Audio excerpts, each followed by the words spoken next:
तो आज हम एक कहानी सुनने वाले हैं। एक ऐसी कहानी जो एक सिंपल सी मैगी से शुरू होती है, पर हमें विरासत के असली मतलब तक ले जाती है। ये एक ऐसे परिवार की कहानी है जहां सबसे बड़ी दौलत पैसों में नहीं, बल्कि सिद्धांतों और प्यार में छिपी थी। और इस पूरी कहानी का सेंटर, या कह लीजिए इसका दिल, बस यही एक लाइन है। एक ऐसा राज जो सबके सामने था पर शायद किसी को नजर नहीं आया। ये सिर्फ एक लाइन नहीं, बल्कि एक पूरी जिंदगी का सार है। तो चलिए कहानी शुरू करते हैं। पहला पड़ाव है एक पिता की विरासत का। धौलपुर की सुंदर पहाड़ियों के बीच बसे एक छोटे से गांव में रामलाल नाम के एक व्यक्ति थे, जिन्होंने अपनी पूरी जिंदगी एक बहुत ही साधारण सी डिश के आसपास बना ली थी। सोचिए, वो सिर्फ मैगी नहीं बना रहे थे, वो तो एक कलाकार थे। अपने काम को लेकर, अपने ग्राहकों को लेकर इतने जुनूनी कि 25 साल में एक भी दिन की छुट्टी नहीं ली, चाहे जो हो जाए। लेकिन देखिए, उनका सपना कोई अपने लिए नहीं था। वो तो बस ये चाहते थे कि उनका पढ़ा लिखा बेटा अर्जुन उनकी इस छोटी सी दुकान को, इस विरासत को आगे बढ़ाए। गांव में ही इस काम को इतना बड़ा करे कि गांव के बेरोजगारों को काम मिले। वो अपनी इस पहचान को यहीं अपने घर पर ही फलते फूलते देखना चाहते थे। तो ये था पिता का सपना। अब आते हैं कहानी के दूसरे हिस्से पर, बेटे के शहरी सपनों पर। लेकिन उनका बेटा अर्जुन, जो शहर से पढ़कर लौटा था, उसकी सोच, उसके सपने बिल्कुल अलग थे। और यहीं पर सोच का टकराव होता है। आप देखिए, दोनों की दुनिया में जमीन आसमान का फर्क था। एक तरफ पिता थे जिनके लिए विरासत, अपना समुदाय और आत्मनिर्भरता सब कुछ थी, तो दूसरी तरफ था बेटा, जिसे शहर की कॉर्पोरेट जिंदगी, मॉडर्न लाइफस्टाइल और ऊंची तनख्वाह खींच रही थी। और फिर अर्जुन ने अपने पिता से वो कह दिया जो शायद किसी भी पिता का दिल तोड़ दे। बस इन शब्दों के साथ अर्जुन ने अपने पिता की पूरी जिंदगी की मेहनत को एक झटके में छोटा बता दिया। तो कहानी का तीसरा मोड़ आता है, जब सपना टूटने लगता है।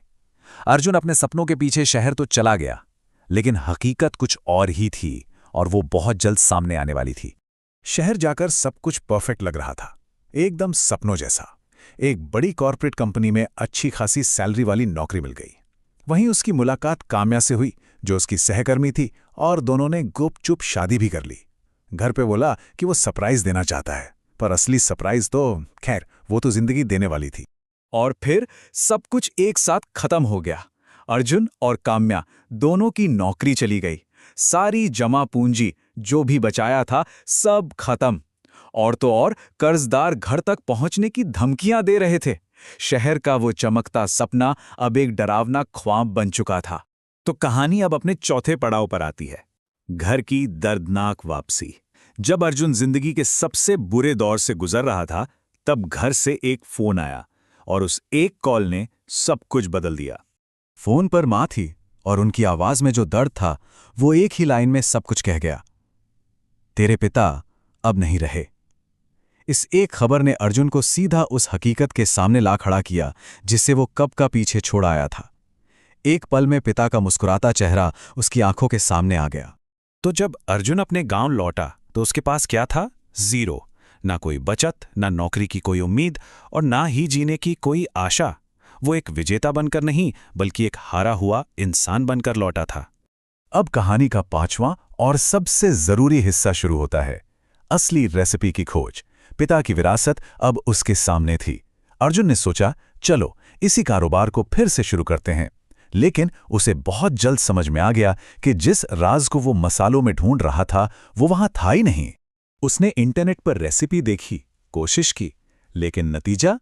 एक पुराने वफादार ग्राहक ने मुंह पर ही कह दिया, इतनी वाहियात मटका मैगी मैंने अपनी जिंदगी में नहीं खाई। सोचिए, उसे उन लोगों से यह सुनना पड़ा जिनकी उसे सबसे ज्यादा जरूरत थी। एक और उम्मीद थी, एक होटल चेन के निवेशक से। उसे रामलाल जी के हाथ का स्वाद आज भी याद था। लेकिन अर्जुन की मैगी चखते ही उसने साफ मना कर दिया। बोला, इसमें वो बात नहीं है, तुम्हारे पिता वाली बात नहीं है। अब सब कुछ इसी एक सवाल पर टिका था, वो जादुई स्वाद वापस कैसे आएगा?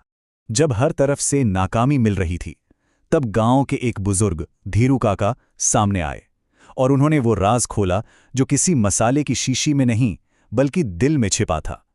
उन्होंने समझाया, बेटा, तुम्हारे पिता कोई सीक्रेट मसाला नहीं डालते थे।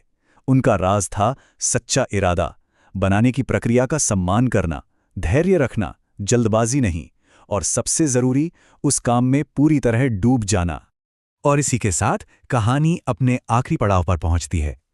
सच्ची विरासत। धीरू काका के इन शब्दों ने अर्जुन की आंखें खोल दी। उसे पहली बार समझ में आया कि उसके पिता उसे क्या देना चाहते थे, और वो कोई दुकान या पैसा नहीं था। उसे एहसास हुआ कि वो रेसिपी कोई कागज पर लिखी चीज है ही नहीं, वो तो एक एहसास है, एक अनुभव है। उसमें धैर्य मिला हुआ है, मिट्टी के मटके की सौंधी खुशबू मिली हुई है, और सबसे बढ़कर उसके पिता की सोच और उनके सिद्धांत मिले हुए हैं। और फिर अर्जुन ने उस सपने को पूरा किया। उसने असली मटका मैगी बनाना सीख लिया। न सिर्फ पारिवारिक कारोबार को फिर से खड़ा किया, बल्कि शहर का सारा कर्ज भी चुका दिया। और सबसे बड़ी बात, उसने अपने पिता का सपना पूरा किया, गांव वालों को रोजगार दिया और उस तंदूरी मटका मैगी को पूरे गांव की पहचान बना दिया। तो ये कहानी हमें क्या सिखाती है? यही कि विरासत का मतलब सिर्फ धन दौलत या जमीन जायदाद नहीं होता। असली विरासत तो वो मूल्य, वो मेहनत और वो सिद्धांत होते हैं जो एक पीढ़ी दूसरी पीढ़ी को देती है, वो जिसे आप जीना सीखते हैं। और ये कहानी अंत में हम सबके लिए एक सवाल छोड़ जाती है। हम अपने कामों से, अपने उसूलों से आने वाली पीढ़ियों के लिए कौन सी सच्ची विरासत तैयार कर रहे हैं?